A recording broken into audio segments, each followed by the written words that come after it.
There's talk of a new tax in Europe. Not the kind of tax you're used to, but a new kind of tax that everyone should be ready for. And today I'm going to tell you how.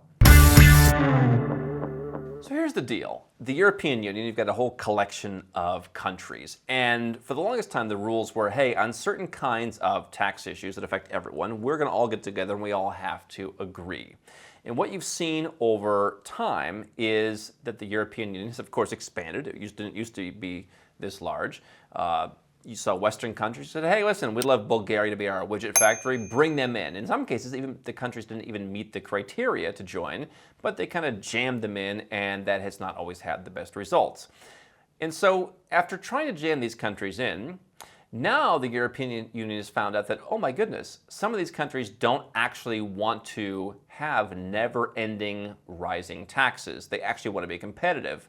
And they're making a change that will potentially hurt a lot of Europeans. If it's your first time here, my name is Andrew Henderson. I'm the founder of a company called Nomad Capitalist. We are a boutique consulting firm that helps 7- and 8-figure entrepreneurs and investors legally go where you're treated best. And that means, among other things, not accepting your country raising your taxes yet again because you worked hard and you shouldn't have to give away all your money. You can learn more at nomadcapitalist.com. So, as the EU has expanded, not everyone gets along. Not everyone has the exact same lockstep opinion anymore. And so, for example, when you've rolled out this new global minimum tax where they want large companies to pay 15% or more, certainly emerging countries around the world, like the Pakistan, some African countries, they did not like that because they're like, we're going to get screwed in this. But you also have some of the Eastern European countries, like Poland, and in particular Hungary, who are like, yeah, we don't support this. We would like to be competitive. Hungary in particular has, by European standards, relatively low tax rates. Now, if you're just going to go and start a business anywhere in the world, you wouldn't choose Hungary because the ongoing maintenance is higher. The taxes are higher than what you want to pay. But if you just really wanted to live in Hungary, or you for some reason just want to get a residence permit there, you could start your business there. You'd have your life in one nice little package. And so the EU got angry that countries like Hungary didn't want to raise everyone's taxes. And so not just on the global minimum tax, but on other issues, what they're now talking about is, hey, let's not let these countries go against us. Let's not let a couple of different outliers, the countries that we wanted to join our union, let's not let them stop us from doing what we pretty much wanted to do, what we talked with the European Union wanted to do, which is raising people's taxes. You've got Ireland, which on corporate tax matters was always pretty fair, but at some point wanted to get along. And then you get the ones like Poland and Hungary, who are just like, hey, we don't really agree with you people. We don't like you. We don't like what you're doing. Now, I don't know why those countries wanted to join in the first place. Hey, you get a bunch of free money to build your roads, and so they took it. But the EU should have realized that this is what was going to happen. But they wanted all the benefits without any of the responsibilities, and so now they want to change the rules so that no 1 or 2 or 3 countries can stand up and say, no, let's try and stay competitive. And the European Union can basically just become this place where business goes to die. As if there weren't enough rules about how you can't message your employees in Portugal at 401, as if there's not enough audit requirements, as if taxes aren't difficult, as if regulations aren't complex enough. What the European Union now wants to do is say, hey, forget us all agreeing. As long as enough of us agree, we can set this tax and financial policy. And so what does that mean? It means that as long as they have enough countries that just want to raise taxes like crazy, that there could be new issues. And so, for example, the United States is the only country that has citizenship-based taxation, where even if you don't live there, you have some obligation to pay. Now, you can still dramatically reduce your taxes by living somewhere else. There are different loopholes and exemptions and exclusions and all kinds of things you can use to legally reduce your taxes. But what if Europe got together and said, hey, you know what? We see too much money leaving. Because if I know one thing about legacy brand countries, as we call it, it's that they think that they're above the law. They think that they're above market forces. They think that they're better than everybody else. And that, like, okay, the UAE needs to compete for business. And they do that with low taxes, easy residence permits, lower regulations. But, we're Europe. We're beneath having to compete. Every legacy brand thinks that way. And it's what's killed brands in the market. Look at Sears in the United States. They figured, hey, let's just keep doing the same thing. I went to a Sears store before I left the United States in like 2011. This looked so disorganized and so bad. I was at a Sears store in Mexico just about a year ago, and we're walking through and we're like, how does this store even still exist? This is not competitive at all. But they still have some money saved up to where they can still kind of limp along because they were so successful for so long, and now they're at the end of their life. And that's the way I look at these legacy brain countries like Europe. And so they have a few countries that I may or may not agree with on everything on, but they're there saying, stop, we have to have some competition. And if you don't want to be competitive, fine, but you're not going to stop us from being competitive. If we want to charge 9% tax rates or 10% tax rates, we will. And we don't want you to stop that. But what's to stop the European Union from saying, hey, all right, let's get a majority of us together and say citizenship-based taxation.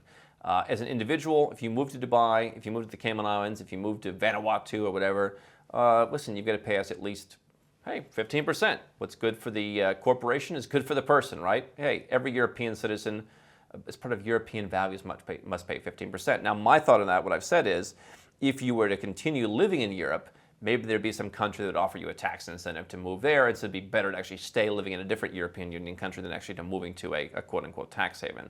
And so because the EU has a whole network of countries, unlike the US or Canada, what have you, that may be a piece of protection, in all honesty. But why couldn't they get together, right? And so one thing I look at is, for sure, for now, Europeans can move outside of Europe, and I don't understand why Europeans, like we have some Belgian friends who moved to Bulgaria. Why would you move to Bulgaria and pay 10%? I understand there's a few European countries where for the first 3 years, whatever you need to live, to not trigger big exit tax requirements. So that's fine, you do it. But if you can move anywhere in the world, why would you want to pay taxes somewhere else in the European Union? Why not just go to Panama? Why not just go to Dubai? Why not just go to Thailand? Why not go somewhere where you're totally tax friendly? But understand you may not always have that right. I'm not saying it's going to happen. I'm saying that you want protection from the fact that the EU thought they're a union and we all do things together. And now it's just, hey, as long as the majority of us, which is going to be in favor of higher taxes and more regulation, as long as we get together, you're at risk. And so if you can get a residence permit outside of the EU, that'd be a good idea, even if you don't need it right now, right? You can use offshore companies and you can use them, if not to reduce tax, you can still use them for asset protection. You can still use them for just making your business more international. And so nothing wrong with setting up a company somewhere offshore. If you have to report it legally, you should do that. Nothing wrong with setting up a company offshore to ready yourself for a future move. And maybe in the process, you get a residence permit, whether it's in Panama, in the Cayman Islands, in the UAE. Maybe you make an investment in a bank account, or you buy a property, a second home somewhere in Southeast Asia or Latin America. You get a residence permit there. That wouldn't be the worst thing, that as European countries just in general start raising taxes, you've got a place to go and you're ready. If you can get a passport in a non-EU country, particularly one that's tax friendly, such as if you're allowed to get dual citizenship, get citizenship by investment in the Caribbean. Go and get a passport in Antigua or St. Kitts and Nevis, where you've got the option of moving to that country, and in the case of the Caribbean, 5 other countries, and you've got the option to move there and change your tax residence. And if your European country does something where they restrict your abilities to move overseas and keep more of your own money, you could always say, you know what, I don't want your passport anymore. And the benefit of Europe, again, versus the US, is you've got so many different countries in the European Union. You could always come back and get a residence permit in a different country. You could always obtain citizenship in a country like Malta once you're no longer an EU citizen. I'm not saying that giving up European citizenship is something that you should do now. I'm not saying it's not a difficult decision. I totally understand that. And again, I'm not saying this is happening tomorrow, but I'm saying you want to have protection against the fact that the trend now is very clear. They're not even keeping it secret. They're saying, as long as most of us want higher taxes, forget what your country wants. And so will you see some kind of extraterritorial taxation?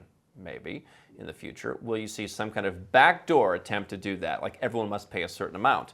The last thing I would do is look at having a bank account somewhere else, so at least I had some funds somewhere else outside of the system, because the other stuff that we've seen, like in Cyprus with bail-ins, there's other ways to snatch your funds, snatch your pension funds. It's happening in numerous countries in Europe, and you want to be protected against that. So the idea, if you're European, that somehow you've escaped the troubles that U.S. citizens have, I think that there may be an issue with that in the future. I'm not saying it's a huge risk, but I'm saying if I'm successful, I'm going to want to insure against that, because they're not hiding what they really want to do. And so that's something to think about if you're European. If you're not allowed to have dual citizenship, let's say you live in the Netherlands, you can get residence somewhere, work that towards permanent residence, and then just let it sit there. And so eventually you can go back and claim naturalization if conditions open up, or if you decide you don't want Dutch citizenship anymore. Germany, we're looking at pushing to expand into dual citizenship. Norway opened up that a couple of years ago. So we're seeing good trends in terms of allowing dual citizenship, and I would take advantage of that. I would take advantage of the fact that they are going to be more difficult to you in terms of taxes, and you want to have a backup plan. So if I'm European, that's what I'm considering.